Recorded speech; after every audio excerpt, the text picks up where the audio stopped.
Hi, this is Tutor Nick P, and this is noun phrase 83. The noun phrase today is buyer's remorse. Okay, and just to realize, when we say remorse, like the word remorse by itself, means a feeling of deep regret. So let's take a look at the note here. So buyer's remorse is when someone buys an item or a service and then feels regret very soon afterwards. Okay, buyer's remorse tends to be used more with expensive purchases. Now, this makes sense. The more money you spend, the worse you will feel if you're not happy with the purchase or with the service. So there's a greater chance you will have buyer's remorse if it was a very expensive item. If it's really cheap, you might brush it off and say, it was only a couple of dollars or something like that. But if it was a significant amount of money, your odds of having buyer's remorse is increased a lot. But let's continue. This feeling could also occur when someone buys an item that ends up being totally useless or inappropriate. So even if it wasn't like a very expensive item, you still might feel it for some other items that you're just really disappointed with. Say, why did I buy that? It was a real waste of money. That wasn't at all what I felt like. It was a big disappointment. In that sense, you might still have some buyer's remorse. Okay, let's take a look at several examples here.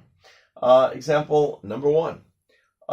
John bought an expensive house that was beautiful, but it turned out to be a money pit, or it turned into a money pit. Now remember, when we say a money pit, that's something that you keep having to throw money in. So in the case of a house, it would be a house that would have a lot of problems. Soon after you buy it, maybe a lot of things break down, and you have to keep putting more and more money into it, and more money into it, more money into it. Probably this would be with an older house. The chances that's what could happen. It could turn into a money pit. So let's continue. Every week something new broke down, and it drained all his savings, especially if it's big stuff like a septic tank or plumbing or something like that. It could really add up. Okay, good. And then, of course, he soon had buyer's remorse. Yeah, this could happen. You think you got this beautiful house, you thought it was a pretty good price, but you didn't realize, that so many things were just about ready to go on it. All right, let's look at number 2. Many news reports claimed a lot of people had buyer's remorse soon after Obamacare came out. Yeah, I remember around this time, I started to hear this term buyer's remorse a lot at that time.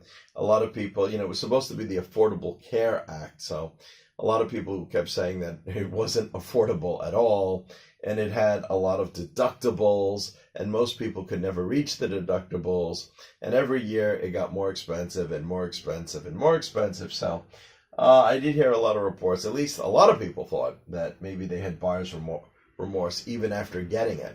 Some people refused to get it at all. All right, anyway, let's look at number 3. If you are going to make a large purchase, you should always do research to make sure that you won't have buyer's remorse. So this is another way we could say it. All right, good. Well, I hope you got it. I hope it's clear. Thank you for your time. Bye-bye.